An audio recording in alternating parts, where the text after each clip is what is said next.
Good morning students. Students, let's begin chapter number 8, which is comparing quantities. Now in this chapter we will study about how to compare two quantities. Now basic rule for compare any two quantities, there is one rule, that is the unit of those quantities must be equal. Means suppose I am giving you one example that from your class I am taking two students, okay, and I want to measure their heights. So as I am taking their measurement, so it should be in centimeter or it should be in feet. So whatever unit I am taking, so it will be for both the quantities. So it is necessary to take same unit for both the quantities so that it will be comparable. Means the quantities will be comparable. Okay. So to compare two quantities, their units must be equal. Okay. Now, if I am talking about the speed of any two quantity, two things. Suppose if you run, okay, if you are running and another car is there whose speed is 40 km per hour and your speed is 10 km per hour. Okay. So both the quantities are in kilometer per hour. So it is necessary to compare two quantities. So their units must be equal. So we can say that 30 km per hour speed is the car speed more than your speed. Okay. 30 km per hour speed is more than your speed. Okay. So in this way, if you want to compare any two quantities, and a very easy example I can give to you, that if we used to say that your nose looks like your mother's nose or father's nose, so that nose, we will compare that nose with nose and eyes with eyes. We can't compare nose with the eyes. So it can be the reliable example. Okay. So to compare any two quantities, that their units must be equal. Okay. Understood this thing? Now in this approach we will study the ratio. So what is ratio? Our first topic will be the ratio. So to write in the form of numerator and denominator, we can say that it is written in the form of ratio, and its symbol we use is this colon. Okay. So this is a symbol for ratio.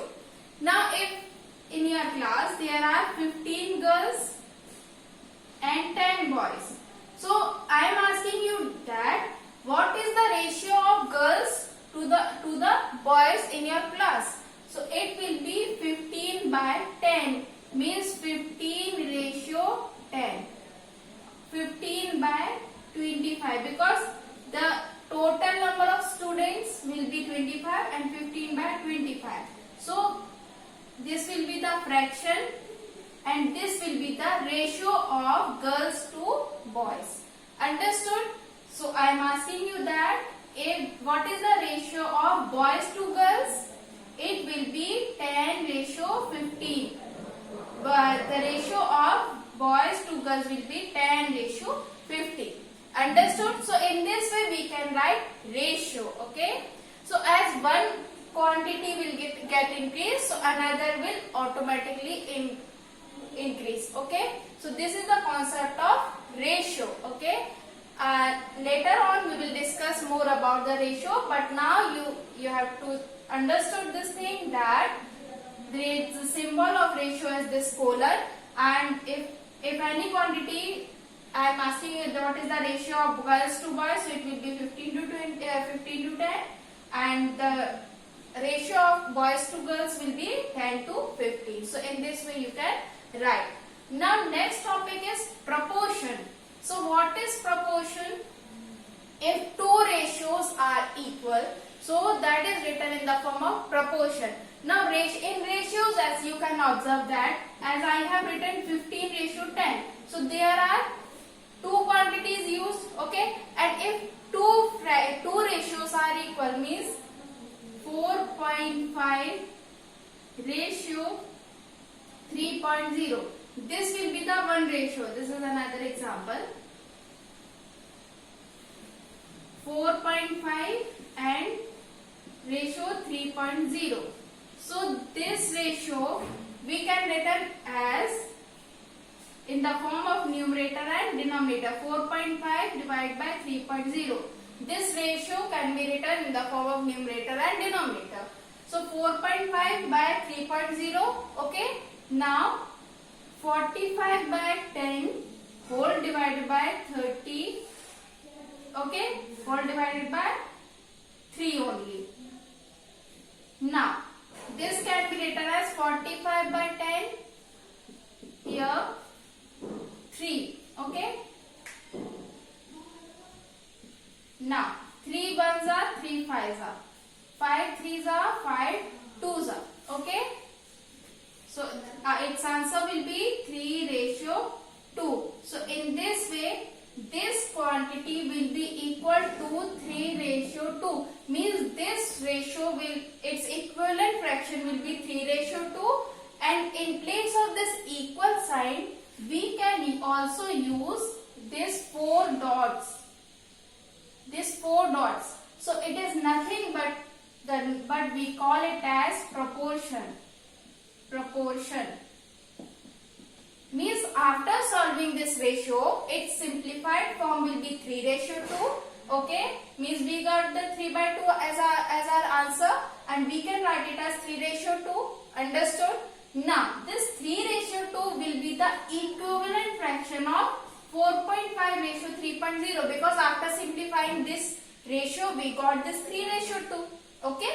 Now 3:2 will be the equivalent fraction, means both the quantities are equal, and if both the ratios are equal, so we can put equal sign or we can put this proportion sign here. So this is the concept of proportion, means if two ratios are equal, so that is, those ratios can be written in the form of proportion. Understood? Now our next topic is percentage. Now what is percentage? You might have heard in your exam marks that you got percentage or grades in your exam. So what is known as the percentage? What is the need of that? So see here, percentage means per 100, means the quantity which is out of the 100.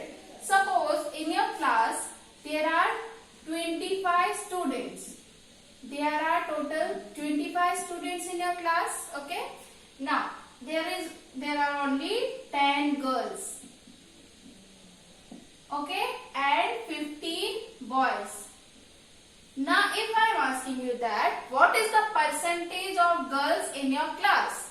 So the number of girls upon total quantity, total number of students, as we have already studied this thing in the fraction chapter, that the total number of parts or total quantity should be written in the denominator, and the part which we want to find it out, that how much of the total, so it must be written in the numerator. So 10 by 25. So to find out the percentage, we will multiply with 100. Okay. Now cancel it out. 5 5s are 5 2s are 10. 5 2s are 10. 0 means 40. 40%. Means this percent is the sign of percentage. Now 40% will be here the girls. Understood? Now again there are 25 students in your class. 10 are girls, 15 are boys. Now if I am asking you that what is the percentage of girls in your class? So number of girls upon total number of students multiply by 100. So we got the 40 as our result, and after finding out the result we can put this sign here, and it is known as percentage. Now what we have studied, what we have learned from this example, that to find out the percentage we need to multiply by 100. Understood? So this is the concept of percentage. And what I have explained you, how to compare two quantities. To compare any two quantities, their units must be equal. Means if you compare girls, so girls must be compared with the girls only, as we have studied here. Now if we are talking about any units, so kilometer will compare with kilometer only. It should not be compared with the meter. Okay. So in this way, to compare any two quantities, their units must be same. If we want to find out the percentage, it should be multiplied, first converted into the fraction and multiply by 100. So we got the percentage as our result. Okay. Now if we are talking about proportion, so it should be in simplified form. The ratio must be the simplified form so that we can easily find out the proportion. Understood this thing? So in these are the topics that we will study in our in this chapter. Okay. In next class we will start exercise 8.1. Okay. Thank you.